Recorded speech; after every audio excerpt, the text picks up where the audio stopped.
Hey guys, Mike from We Build Stuff here. I've got a big announcement. I've got a new arcade build video coming. Built a couple arcades this year. Here's two of them. This one here is going to a new home very soon, but I filmed the entire process from start to finish of it being built. This one I built last year, but I've been tweaking it up, kind of having some fun with this one. They look way better than the old ones in my opinion. Let me show you the insides and the outsides of these. This one has way nicer wiring. It's got some safety stuff, an IEC socket, rocker switch, and there's a fuse in there as well. We have another rocker here that controls the lighting. We've got cooling built in here. This cooling is powered by USB, which is actually just plugged into the Raspberry Pi. It has its own speed control. Not that you would ever change it. I would just leave it on high. 3 separate little power supplies going to different places. This one here is running the lights. Follow that around to the rocker, all the way up here into the inside. Got here running the Pi. One here that is running the TV screen. This is a 4000 series Samsung 28-inch TV, so it's a little bigger than the old ones. This right now I'm just hooking up for the other arcade temporarily. This one is using USB encoders instead of GPIO headers wired into the Pi. This is so much easier, especially if I have to make changes and stuff.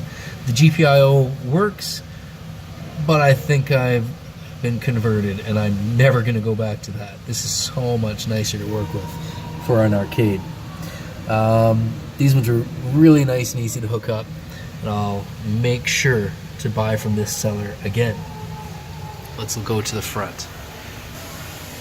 This build features T-molding instead of bare material. The T-molding is such a nice touch. I'd really like to add some vinyl graphics to these eventually, but in order to keep costs down, this has currently just been spray painted black from regular trim-clad spray paint I picked up at Home Depot. I still am not sure whether I prefer ball top to bat top, but I do highly prefer these style buttons compared to these plastic LED type things. The build quality of these I think is a little bit tougher. It's a thicker plastic. It just feels a little bit nicer to play, a little bit more responsive. Using a widescreen was a little bit different for these projects, since sometimes the emulators will stretch the square image to full, and sometimes it won't, but that's okay. These ones, I think I've got this one with all the games loaded up on a USB stick that's on the inside, so I can fit a lot of games quite easily on this. This one, the games are currently just loaded right onto the micro SD card. I'll show you how that works in another video. Again, these are all just running RECALBOX. I'm very happy with this system. It's easy, plug and play, not a lot of programming, super easy to customize. So I hope you can all look forward to this next film. It's going to be broken up into probably 4 or 5 different videos of actually building these.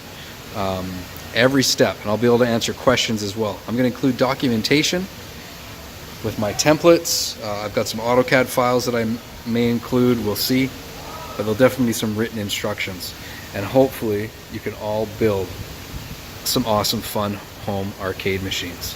Cheers.